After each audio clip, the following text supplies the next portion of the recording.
송은재TV 시작합니다. 휴가철인데도 중요한 뉴스가 쏟아지고 있습니다. 가장 핵심적인 것이 윤석열 대통령이 휴가 가기 전 오늘 국무회의를 주최하면서 강조를 했습니다. 돈보다 안전이 더 중요하다.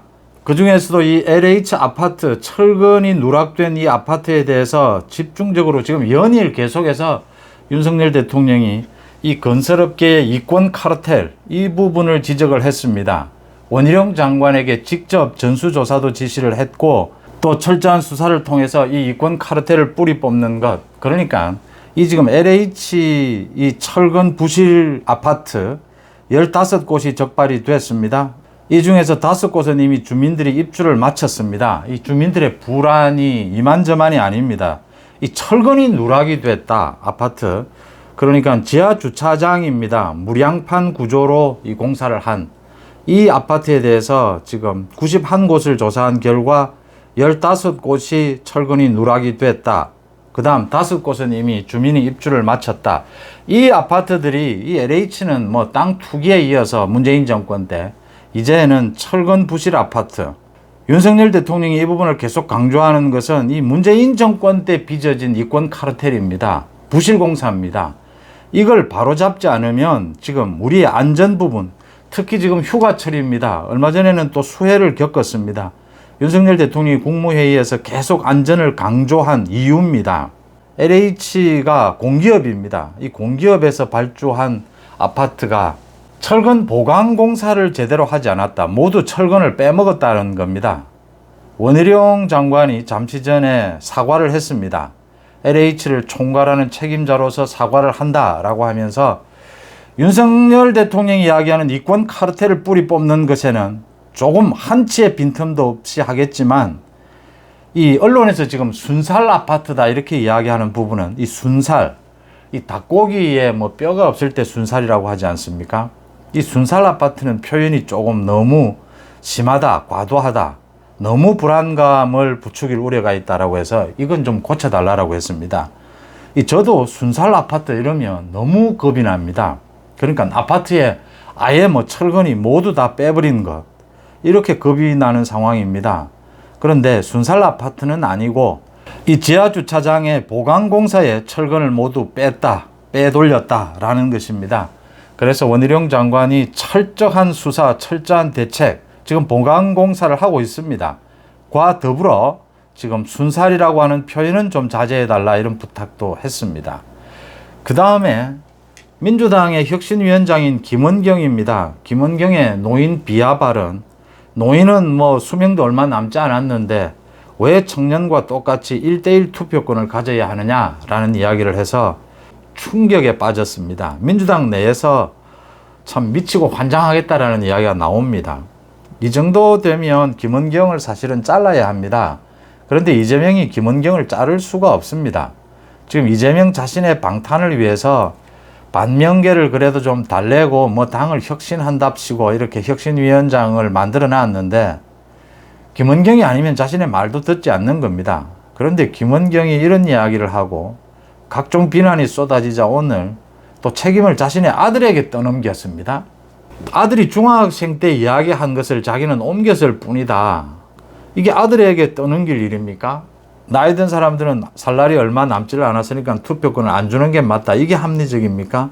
참 이 김원경이 법률 전문가고 교수고 혁신위원장, 어떤 자격도 없어 보입니다.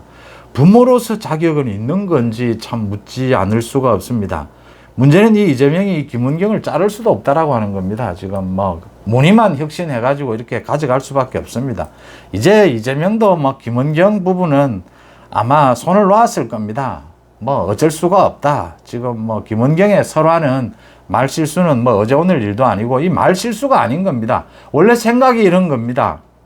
그러니까 민주당 DNA다라고 이야기하는 겁니다. 노인 폄하, 뭐 고려장 이야기입니다. 그러니까 노인들은 자신들 선거에 도움이 안 된다. 이 표 계산에서 노인들에 대한 적대감 이런 걸 드러낸 부분입니다. 김원경을 자르지도 못하고 김원경이 있는 한 계속해서 전 국민들이 김원경의 이 말을 기억하게 될 겁니다. 계속 노인 비하를 생각하게 될 겁니다. 그 다음 검찰이 잠시 전에 전격적으로 돈봉투 게이트와 관련해서 윤관석, 이승만에 대해서 구속영장을 청구했습니다. 재청구한 것이죠. 지난 5월에 1차 구속영장을 청구를 했는데 국회에서 체포동의안이 부결돼서 기각이 됐습니다. 민주당에서 이 탈당을 했는데 민주당이 비호를 해서 방탄을 해서 체포동의안이 부결이 됐습니다. 그래서 영장 청구가 기각이 됐는데 다시 구속영장을 재청구한 겁니다. 한동훈 장관의 얘기처럼 민주당의 이 방탄을 뚫고 문제가 있는 의원에 대해서는, 정치인에 대해서는 구속을 시키겠다라고 하는 검찰의 의지를 드러낸 것으로 읽힙니다. 윤관석, 이승만 아마 내일쯤 영장실질심사가 있을 것으로 보이는데 구속될 것으로 보입니다. 윤관석은 그러니까 6천만 원, 300만 원씩 봉투를 20개로 나눠서 민주당 의원들에게 뿌렸다. 그러니까 송영길의 당대표 당선을 위해서 당시의 전당대회에서 이렇게 돈 봉투를 뿌렸다. 이승만도 1,000만 원 정도를 지역 본부장들에게 뿌렸다라고 하는 혐의입니다.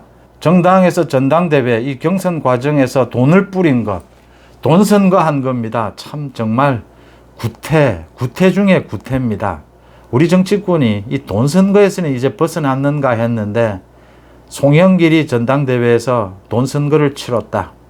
이제는 이 윤관석과 이승만을 구속시키게 되면 그 다음 송영길을 소환할 것으로 이렇게 순서로 보입니다.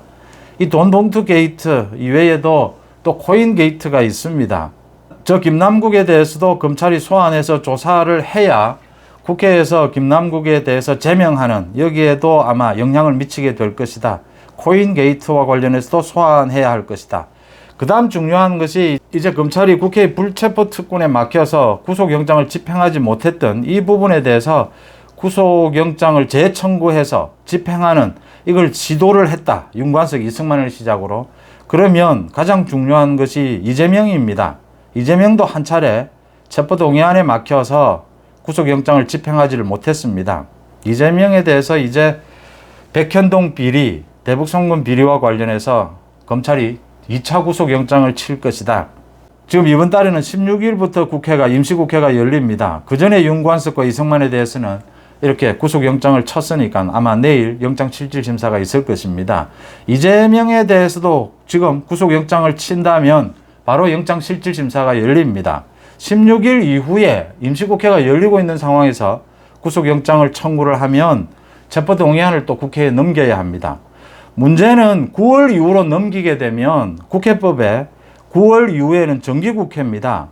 국정감사도 해야 되고 해서 법적으로 100일 동안 국회를 열어야 한다라고 규정이 되어 있습니다.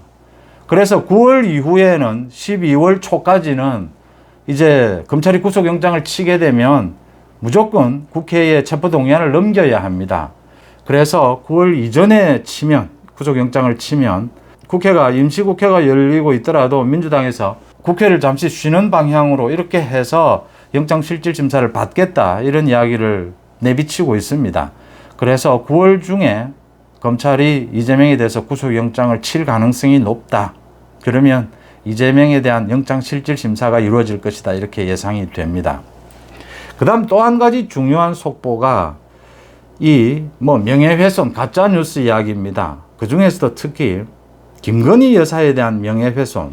가장 중요한 게 이 진혜원이라고 하는 지금 부산지검의 검사입니다. 그동안 수차례 물의를 일으킨 이 진혜원이 김건희 여사에 대해서 SNS에 김건희 여사의 줄리 이야기를 하면서 매춘부를 의미하는 영어 단어를 남기고 그래서 지금 김건희 여사에 대한 명예훼손 이걸로 검찰이 불구속 기소를 했습니다. 첫째, 검사가 공무원입니다. 그것도 범인을 다루는 검사가 김건희 여사에 대해서 이런 입에 담을 수 없는 이런 명예훼손을 했습니다. 이런 검사가 어떻게 도둑놈을 잡을 수가 있습니까?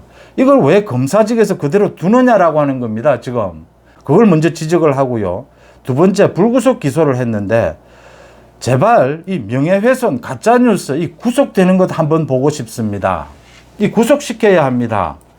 그러니까 제가 거듭 말씀을 드립니다. 이 가짜뉴스나 명예훼손 지금은 너무나 심각해서 기존의 언론이다라고 보고 기존의 언론의 개념으로 이걸 다루어서는 안 됩니다.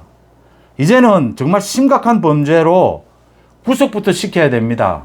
인신부터 확보를 해야 합니다. 그 다음, 지금 이 가짜뉴스나 명예훼손을 하는 이 주체가 정치인, 검사, 공무원, 또 뭐 유튜버, 이런 사람들은 아주 심각하게 다뤄야 합니다. 일반 국민과는 다르게 차별화해서 가능하면 구속을 시켜야 합니다.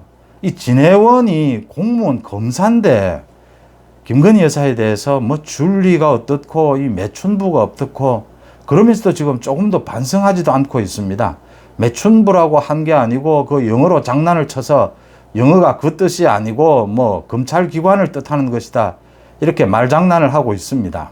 그래서 지금 법조계에서는 이 진해원이 보통은 일반인의 경우에 이래 명예훼손은 벌금형이나 뭐 집행유예입니다. 그런데 이 진해원의 경우에는 법정에서 구속될 수도 있다. 이게 지금 반성도 하지 않고 있고, 진해원은 검사로서 그동안 상당히 무리를 많이 빚어왔고, 이런 사람이 법을 집행하는 검사로 자격이 있느냐라는 부분입니다. 그 다음에 김건희 여사에 대한 이 명예훼손이 너무 심각합니다. 이 내용이. 줄리나 뭐 매춘부가 여기에서 왜 나옵니까? 그래서 지금 불구속 기소를 했는데 검찰에서 구속 기소가 맞았고, 이 재판부에서도 재판을 하고 난 다음에 기소가 됐으니까 바로 법정에서 구속시켜야 합니다. 검사가 이런 짓을 했습니다. 그 다음, 지금 가짜뉴스 명예훼손은 정말 심각한 반사회 범죄입니다. 김건희 여사에 대해서 이 명예훼손을 한 사람이 또 있습니다. 민주당의 장경태, 우상호입니다. 다 가짜뉴스를 퍼뜨렸습니다. 장경태는 김건희 여사가 캄보디아 순방할 당시에 소위 빈곤 포르노입니다.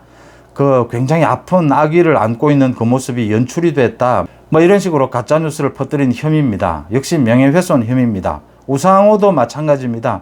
김건희 여사가 그러니까 대통령 관저로 쓰기 위해서 외교부 장관 공관을 둘러보는 과정에서 외교부 장관의 부인입니다. 정의용 장관의 부인, 이 부인에게 뭐 갑질을 했다, 내부를 둘러봐야 하니까 나가 있으라, 이렇게 갑질을 했다라고 했는데 모두 가짜뉴스로 드러났습니다. 사전에 연락을 해서 당시에 외교부 장관 부인은 외출을 해서 자리를 비워준 상황이었다, 이게 드러나서 모두 가짜뉴스였습니다.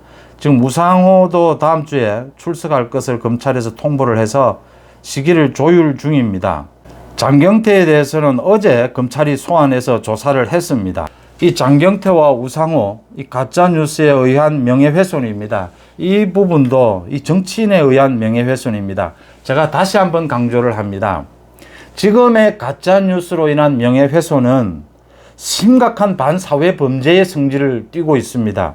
그 다음, 일반인들은 그래도 아직은 참 인터넷이 발달을 하면서 심각하긴 하지만 그래도 일반인들과 이 공무원, 검사, 정치인, 유튜버, 언론인, 기존 언론인, 이런 사람들에 의한 가짜뉴스, 이 부분은 굉장히 심각하게 처벌할 필요가 있다고 하는 것입니다. 상습범이고 연쇄살인범과 같습니다. 그냥 두면, 이 신병을 확보하지 않으면, 구속을 빨리 시키지 않으면 계속해서 가짜뉴스를 퍼뜨립니다. 가짜뉴스를 한번 퍼뜨린 사람이 가짜뉴스를 또 퍼뜨립니다. 또 가짜뉴스를 퍼뜨린 이 내용으로 계속 또 가짜뉴스를 퍼뜨립니다. 김어준이 그런 경우고 민주당이 지금 정치인들이 그런 경우입니다. 구속을 시켜야 합니다. 엄벌에 처해야 합니다. 그러지 않으면 계속해서 가짜뉴스가 되풀이됩니다. 연쇄살인범처럼.